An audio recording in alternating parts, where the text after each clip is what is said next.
Numbers 16 and 17.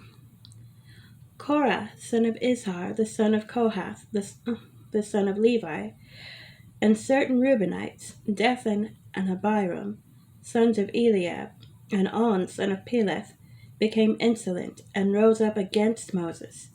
With them were 250 Israelite men, well-known community leaders, who had been appointed members of the council. They came as a group to oppose Moses and Aaron and said to them, "You have gone too far. The whole community is holy, every one of them, and the Lord is with them. Why then do you set yourselves above the Lord's assembly?" When Moses heard this, he fell face down. Then he said to Korah and all his followers, "In the morning the Lord will show who belongs to him and who is holy, and he will have that person come near him.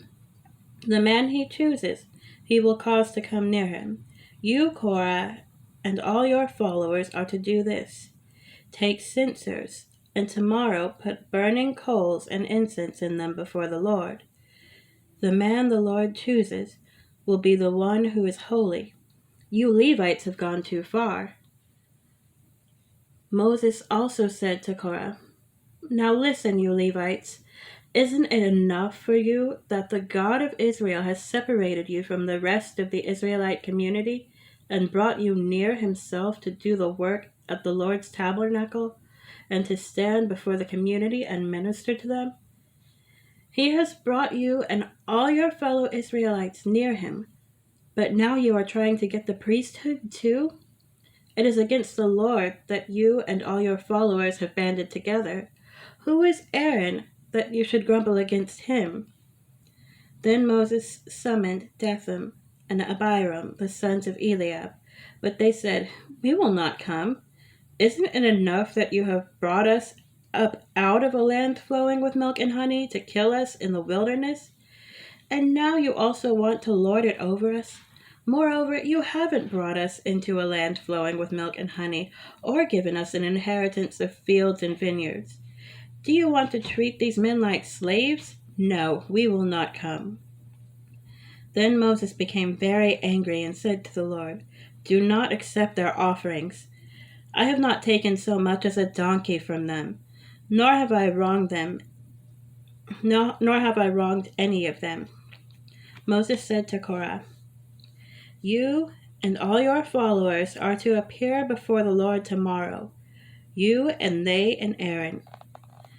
Each man is to take his censer and put incense in it, 250 censers in all, and present it before the Lord. You and Aaron are to present your censers also." So each of them took his censer and put burning coals and incense in it, and stood with Moses and Aaron at the entrance to the tent of meeting. When Korah had gathered all his followers in opposition to them, at the entrance to the tent of meeting, the glory of the Lord appeared to the entire assembly. The Lord said to Moses and Aaron, "Separate yourselves from this assembly, so I can put an end to them at once." But Moses and Aaron fell face down and cried out, "O God, the God who gives breath to all living things, will you be angry with the entire assembly when only one man sins?" Then the Lord said to Moses, "Say to the assembly, 'Move away from the tents of Korah, Dathan, and Abiram.'"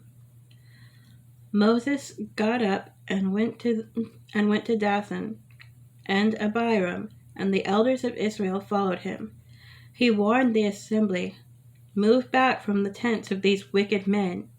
Do not touch anything belonging to them, or you will be swept away because of all their sins." So they moved away from the tents of Korah, Dathan, and Abiram. Dathan and Abiram had come out and were standing with their wives, children, and little ones at the entrances to their tents. Then Moses said, "This is how you will know that the Lord has sent me to do all these things, and that it was not my idea. If these men die a natural death and suffer the fate of all mankind, then the Lord has not sent me. But if the Lord brings about something totally new, and the earth opens its mouth and swallows them, with everything that belongs to them, and they go down alive into the realm of the dead, then you will know that these men have treated the Lord with contempt. As soon as he finished saying all this, the ground under them split apart, and the earth opened its mouth and swallowed them and their household, and all those associated with Korah, together with their possessions. They went down alive into the realm of the dead with everything they owned. The earth closed over them, and they perished and were gone from the community. At their cries, all the Israelites around them fled, shouting, "The earth is going to swallow us too!" And fire came out from the Lord and consumed the 250 men who were offering the incense. The Lord said to Moses, "Tell Eleazar, son of Aaron the priest, to remove the censers from the charred remains and scatter the coals some distance away, for the censers are holy, the censers of the men who sinned at the cost of their lives. Hammer the censers into sheets to overlay the altar, for they were presented before the Lord and have become holy. Let them be a sign to the Israelites." So Eleazar, the priest, collected the bronze censers brought by those who had been burned to death, and he had them hammered out to overlay the altar, as the Lord directed him through Moses. This was to remind the Israelites that no one except a descendant of Aaron should come to burn incense before the Lord, or he would become like Korah and his followers. The next day, the whole Israelite community grumbled against Moses and Aaron. "You have killed the Lord's people," they said. But when the assembly gathered in opposition to Moses and Aaron and turned toward the tent of meeting, suddenly the cloud covered it, and the glory of the Lord appeared. Then Moses and Aaron went to the front of the tent of meeting, and the Lord said to Moses, "Get away from this assembly so I can put an end to them at once." And they fell face down. Then Moses said to Aaron, "Take your censer and put incense in it, along with burning coals from the altar, and hurry to the assembly to make atonement for them. Wrath has come out from the Lord. The plague has started." So Aaron did as Moses said, and ran into the midst of the assembly. The plague had already started among the people, but Aaron offered the incense and made atonement for them. He stood between the living and the dead, and the plague stopped.